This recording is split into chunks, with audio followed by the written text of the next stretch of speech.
The Dignity of Self Reliance.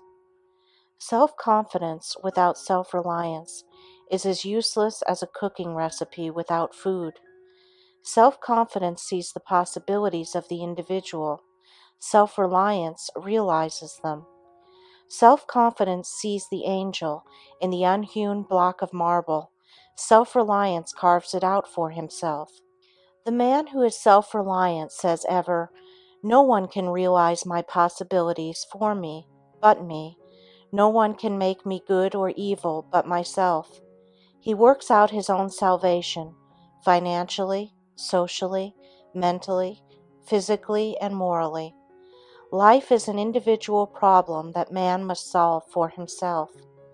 Nature accepts no vicarious sacrifice, no vicarious service. Nature never recognizes a proxy vote. She has nothing to do with middlemen. She deals only with the individual. Nature is constantly seeking to show man that he is his own best friend or his own worst enemy. Nature gives man the option on which he will be to himself.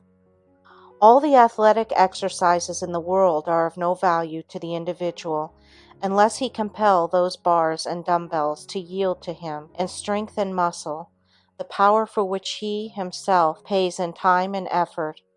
He can never develop his muscles by sending his valet to the gymnasium.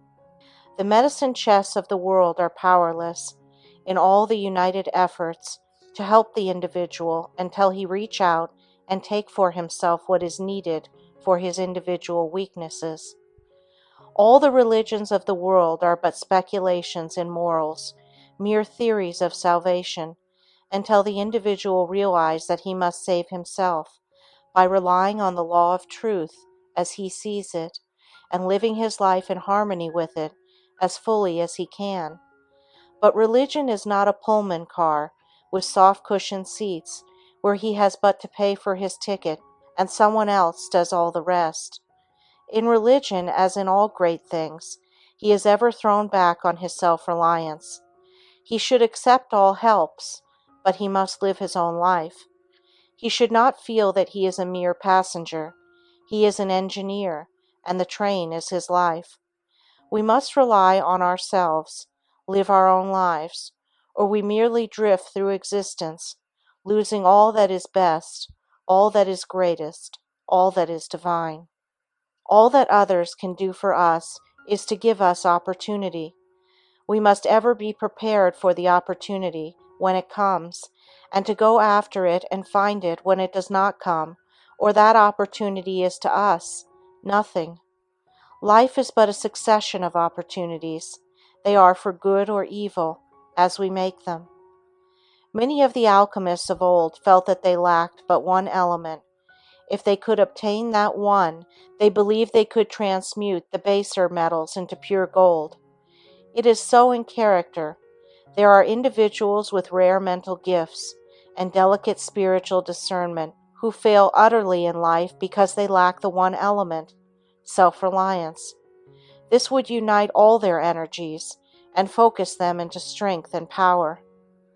The man who is not self-reliant is weak, hesitating, and doubting in all he does.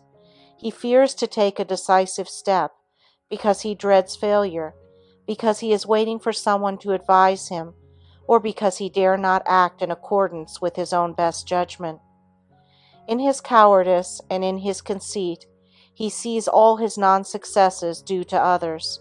He is not appreciated, not recognized. He is kept down. He feels that in some subtle way society is conspiring against him. He grows almost vain as he thinks that no one has had such poverty, such sorrow, such affliction, such failure as have come to him. The man who is self-reliant seeks ever to discover and conquer the weakness within him that keeps him from the attainment of what he holds dearest. He seeks within himself the power to battle against all outside influences. He realizes that all the greatest men in history, in every phase of human effort, have been those who have had to fight against the odds of sickness, suffering, sorrow. To him, defeat is no more than passing through a tunnel is to a traveler. He knows he must emerge again into the sunlight. The nation that is strongest is the one that is most self-reliant, the one that contains within its boundaries all that its people need. If with its ports all blockaded, it has not within itself the necessities of life and the elements of its continual progress, then it is weak, held by the enemy, and it is but a question of time till it must surrender. Its independence is in proportion to its self-reliance, to its power to sustain itself from within. What is true of nations is true of individuals. The history of nations is but the biography of individuals magnified, intensified, multiplied, and projected on the screen of the past. History is the biography of a nation. Biography is the history of an individual. So it must be that the individual who is most strong in any trial, sorrow, or need is he who can live from his inherent strength, who needs no scaffolding of commonplace sympathy to uphold him. He must ever be self-reliant. The wealth and prosperity of ancient Rome, relying on her slaves to do the real work of the nation, proved the nation's downfall. The constant dependence on the captives of war to do the thousand details of life for them killed self-reliance in the nation and in the individual. Then, through weakened self-reliance and the increased opportunity for idle, luxurious ease that came with it, Rome, a nation of fighters, became a nation of men more effeminate than women. As we depend on others to do those things we should do for ourselves, our self-reliance weakens, and our power and our control of them become continuously less. Man, to be great, must be self-reliant. Though he may not be so in all things, he must be self-reliant in the one in which he would be great. This self-reliance is not the self-sufficiency of conceit. It is daring to stand alone. Be an oak, not a vine. Be ready to give support, but do not crave it, do not depend on it. To develop your true self-reliance, you must see from the very beginning that life is a battle you must fight for yourself. You must be your own soldier. You cannot buy a substitute. You cannot win a reprieve. You can never be placed on the retired list. The retired list of life is death. The world is busy with its own cares, sorrows, and joys, and pays little heed to you. There is but one great password to success: self-reliance. If you would learn to converse, put yourself into positions where you must speak. If you would conquer your morbidness, mingle with bright people around you, no matter how difficult it may be. If you desire the power that someone else possesses, do not envy his strength, and dissipate your own energy by weakly wishing his force were yours. Emulate the process by which it became his. Depend on your own self-reliance. Pay the price for it, and equal power may be yours. The individual must look upon himself as an investment of untold possibilities if rightly developed, a mine whose resources can never be known but by going down into it and bringing out what is hidden. Man can develop his self-reliance by seeking constantly to surpass himself. We try too much to surpass others.